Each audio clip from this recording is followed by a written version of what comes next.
Hello friend, नमस्कार। मेरे भोजपुरी देहाती गीत के चैनल पर जितने बहन भाई अम्मा चाची लोग जुड़े हैं, मैं सभी के लिए मंगल कामना करती हूँ कि आप लोग स्वस्थ रहें, मस्त रहें, अपना ख्याल रखें। देखिए, बहुत एक प्यारा देवी गीत लेकर आई हूँ। अच्छा लगे तो कमेंट में आप लोग ज़रूर बताइएगा और अपना ढेर सारा प्यार दुलार दीजिएगा। जय। ऊंचे पहाड़ बड़ी दूर नगरी, ऊंचे पहाड़ बड़ी दूर नगरी, एक दिन आव तू भवानी मैया मोर नगरी, एक दिन आव तू भवानी मैया मोर नगरी।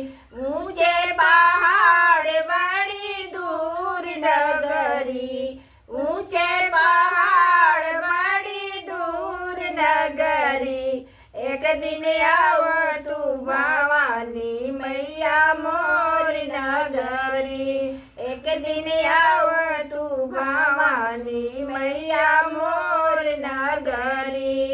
धरिया लवंगिया अड़हुल क फूलवा, धरिया लवंगिया अड़हुल क फूलवा, धरिया चढ़ैबो मैया कोरी गगरी, धरिया चढ़ैबो मैया कोरी गगरी, एक दिन आव तू हो काली मैया मोर नगरी, एक दिन आव तू हो काली मैया मोर नगरी। ऊंचे पहाड़ बड़ी दूर नगरी, ऊंचे पहाड़ बड़ी दूर नगरी, एक दिन आव तू काली मैया मोर नगरी, एक दिन आव तू काली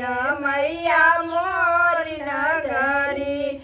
हलवा और पूरी मैया का भोगवा लगाइबो, हलवा और पूरी मैया का भोगवा लगाइबो, सबके हुआई मैया तोहरी नगरी, सबके हुआई मैया तोहरी नगरी, एक दिन आव तू काली मैया मोर नगरी, एक दिन आव तू काली मैया मोर नगरी।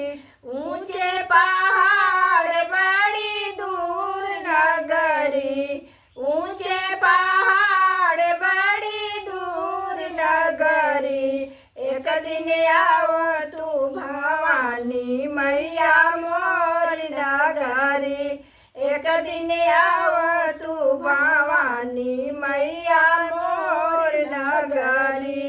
बेला चमेली का से जिया बिछाइबो, बेला चमेली का से जिया बिछाइबो, बेनिया डोलौती मैया रात सगरी, बेनिया डोलौती मैया रात सगरी, एक दिन आव तू भवानी मैया मोर नगरी, एक दिन आव तू भवानी मैया मोर नगरी।